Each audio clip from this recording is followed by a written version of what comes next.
Fuck you, Jimmy Dore. You're a retarded piece of shit.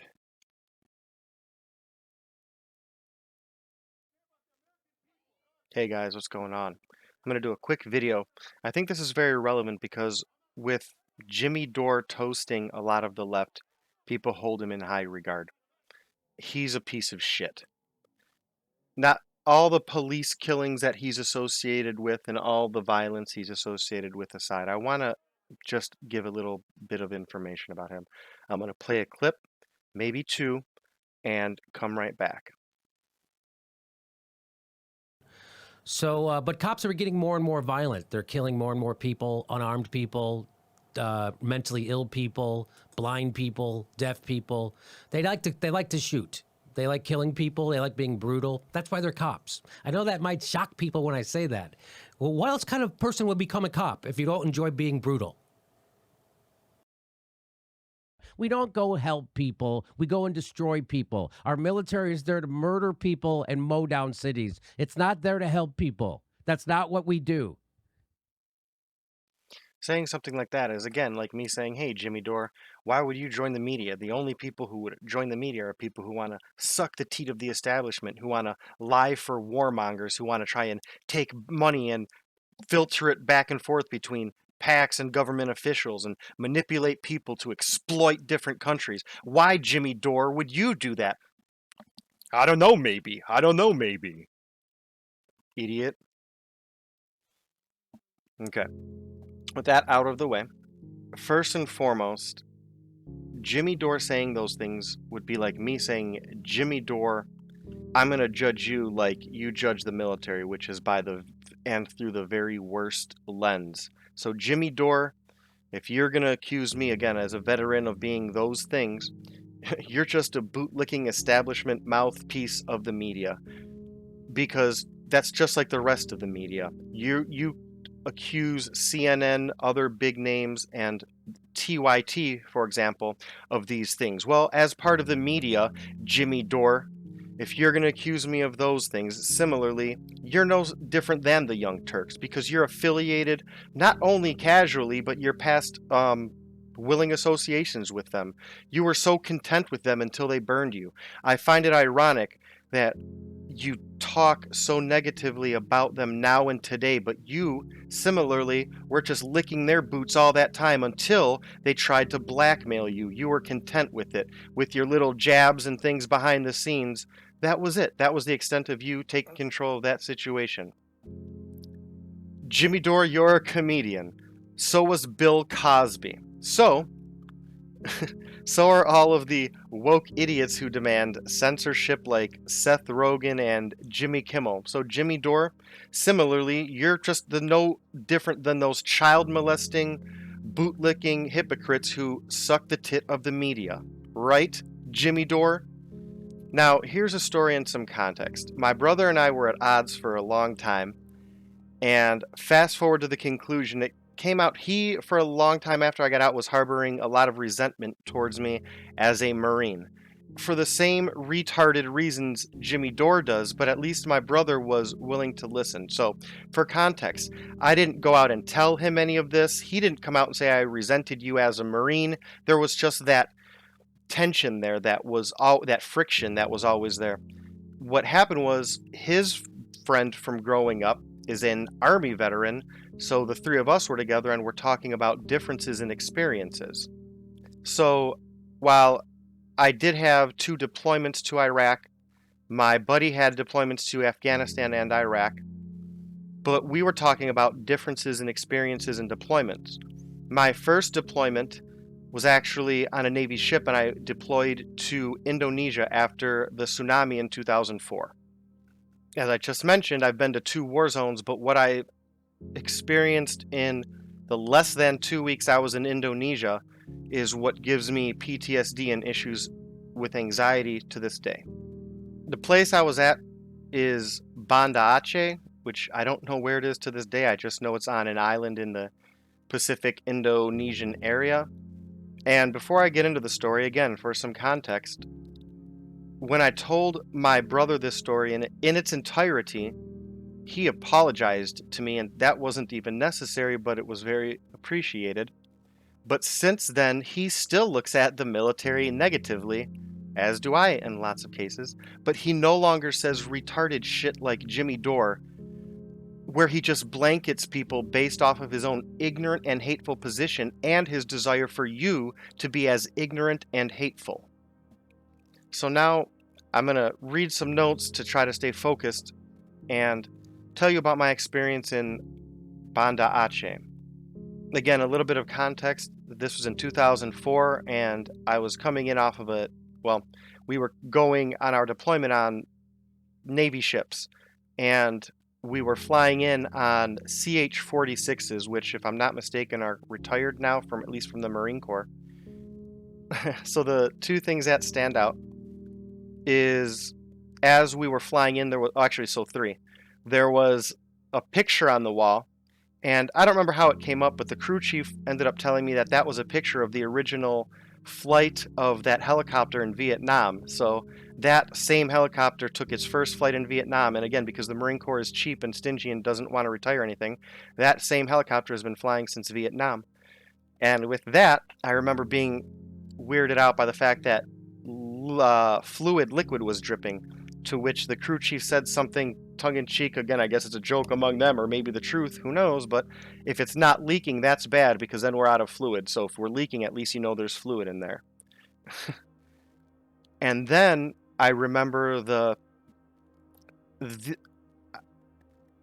I'm going to try to paint a picture a little bit, but as we're flying in the helicopter, I remember looking out, and I just remember seeing treetops and helicopters and houses and homes, or just things that seemed out of place. And the long story of it is, if you had an island like this that got hit with the waves so much, when it hit, it shifted like this and moved down. So what I was seeing was that island being shifted. So I would just see the top of homes, a couple chimneys, and treetops. And at the time, I was amused by it, because I didn't again, this was all within days of this happening. I didn't understand what was going on, really, what that was. I've seen floods before, but something where, people get out, not something where a tsunami happens. I didn't get it then, but I just remember that so distinctly. And then now I guess a fourth thing is the brownish water, and it was, again, like if you go into a canal and kick the water up and where it's calm, but then you go walk around in it and it's all muddy and brown. But that's everywhere in the ocean, just everywhere. So that was the flight in.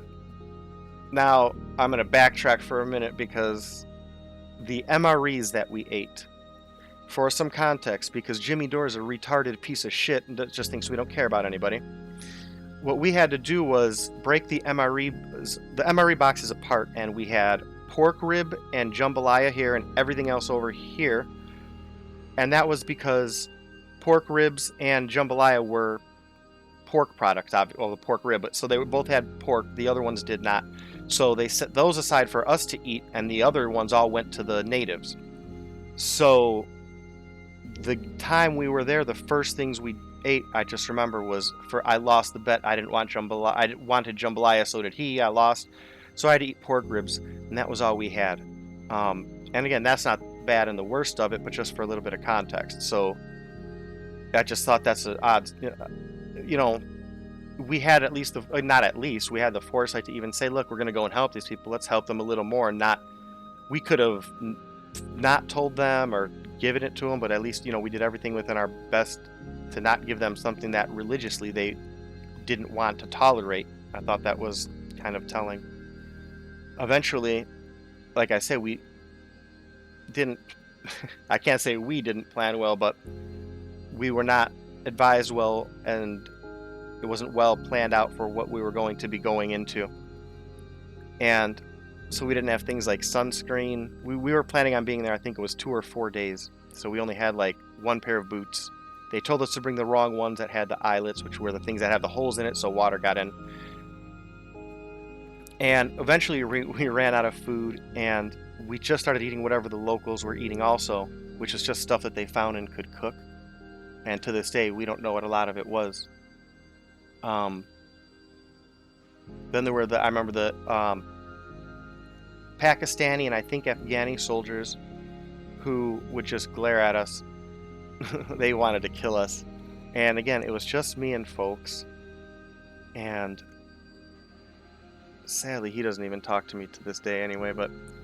And I remember I got in trouble because we were not allowed to bring out any firearms because we didn't want to appear as any kind of aggressors or invaders, which in the politics all the way back from idiots in Washington, I understand, but we were told that.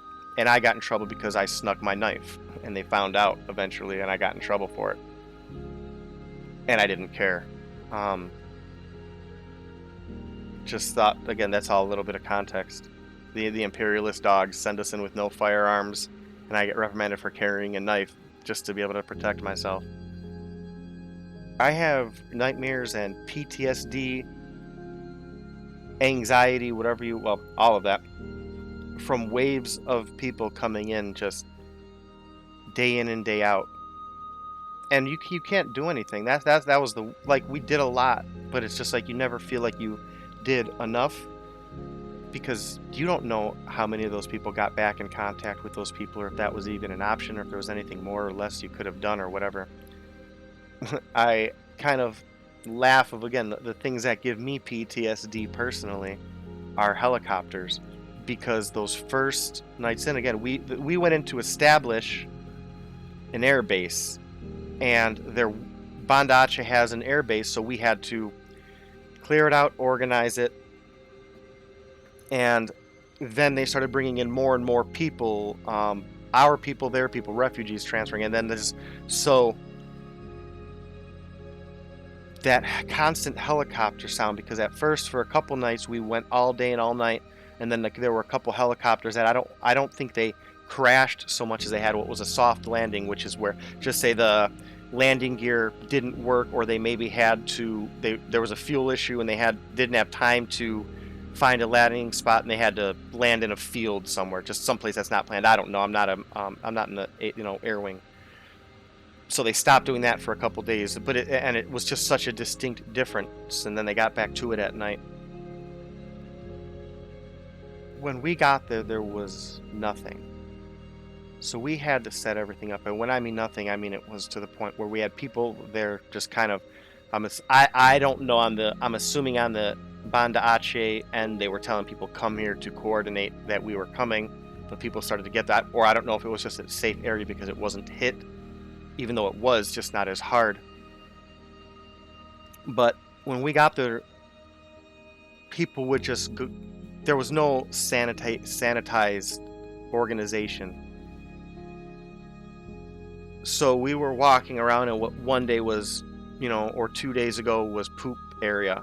And again, for some context, I mentioned my boots. So our boots have these two little holes called eyelets, so liquid could get in, as opposed to jungle boots, which are the ones that don't have that, so your feet don't get wet. But they told us to wear the opposite ones because, again, I've never been to Indonesia to understand that we were just going into rain season. So I remember how gross it was because, again, there's not a bathroom, so we just pooped. But they would just go anywhere, and then again, rain, it was like a light switch. I don't remember the exact time. I want to say it was around 4 or 5 o'clock, but it was like a light switch. It would just rain. And rain. I won't say thunderstorm, but just rain. And then we would all have poop soup, and that it was just go and wash everywhere because there was no sanitation, no runoff, no organization. People were getting sick from that. I don't remember how long we were there, but I remember that when we got so sick. I don't remember. This may sound peculiar, and I'm just thinking about this now, but the refugees in one way, I don't want to say had it better than us, but had it in a sanitary way better than us, because we were just sitting there in that filth where they would go and usually get flown out in the same day or maybe the next day.